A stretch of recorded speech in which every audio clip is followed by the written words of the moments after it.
Dhul-Qurnayn, literally meaning, the possessor of the two horns, is a figure mentioned in the Quran, whose story is narrated in verses 83-98 of Surah Al-Kahf, the cave. The most essential point is that Dhul-Qurnayn was a righteous and powerful ruler, who was granted authority and knowledge by Allah to embark on major expeditions and construct remarkable structures.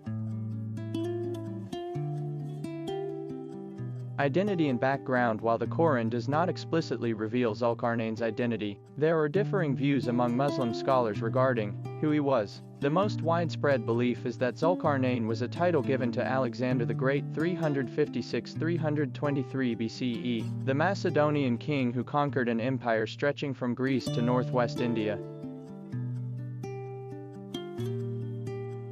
This view is based on the fact that Alexander was commonly depicted in iconography with ram's horns, linking him to the ancient Greek heroes Heracles and Dionysus. The two horns could also refer to the eastern and western extents of his empire. Other scholars argue that Dhul-Qurnayn could not have been Alexander, as he was a non-Muslim pagan ruler. They suggest he may have been a different but equally powerful ruler living around the same time. Some hypotheses include a Persian king like Cyrus the Great or Darius, an Abyssinian, Yemeni ruler, a Turkic or Central Asian king. Despite the differing views, what is clear from the Quranic narrative is that Dhul-Qurnayn was blessed by Allah with authority, resources and knowledge to accomplish great feats during his reign. The three journeys. The story of Dhul-Qurnayn in the Quran revolves around three major journeys or expeditions he undertook. The Western Journey, verses 86-88, Dhul-Qurnayn traveled westward until he reached the setting place of the sun, described as a muddy spring. There he encountered a community and helped them by constructing a barrier, or rampart to protect them from the mischievous people of Ya'juj and Ma'juj, Gog and Magog.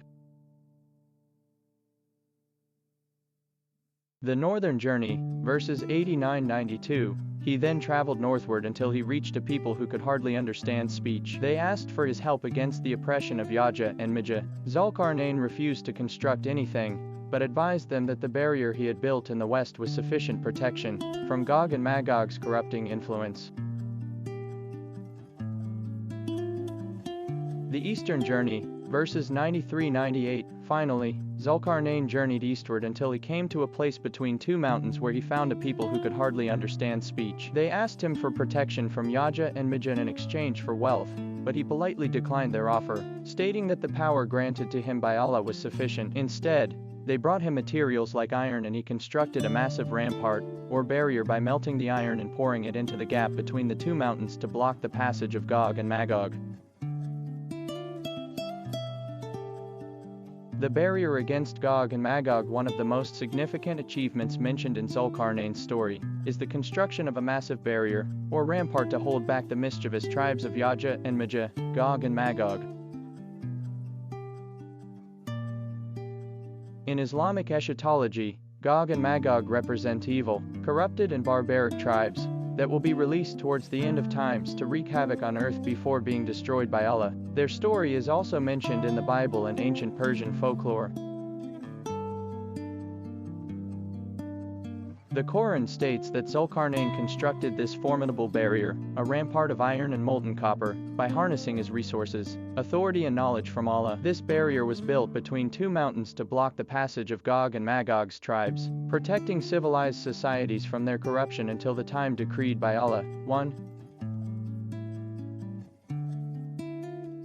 This part of Dhul-Qurnayn's narrative has led to much speculation and theories among scholars and historians about the possible location of this mysterious barrier in its current state. Some of the proposed locations include the Caucasus Mountains, the Ural Mountains, portions of the Great Wall of China, mountainous regions in Central Asia, or between the Black and Caspian Seas. However, the exact location remains unknown, and is likely one of the innumerable unseen marvels mentioned in the Quran that will only be revealed by Allah.